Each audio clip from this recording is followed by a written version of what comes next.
Volete sapere la storia mia? A quando mi sono sposata. Teneva 21 anni quando conoscette a marito, ma un buono guaglione, un faticatore. Ha già avuto 2 figlie e non ci ha fatta mai manca niente. Eravamo una famiglia rispettata, come sono rispettate tutte le famiglie oneste.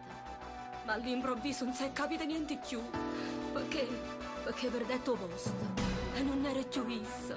Asceva mattina e tornava tarda notte.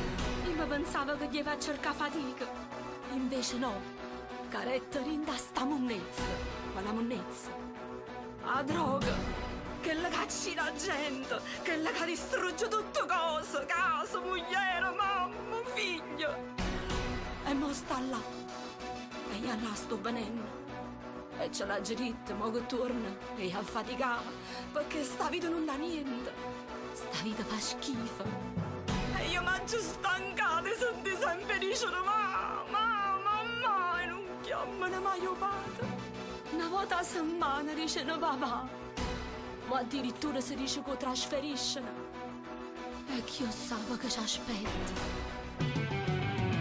Sarà perché la porta è fuori ancora notte, una voce che mi chiama, preparati a partire. E affronta un'autostrada, rinta una cella fredda, e s'allontana Napoli, e insieme a essa tu. Non piangere, ti prego, no, non piangere. E scrivimi, che la prova, scrivimi. Me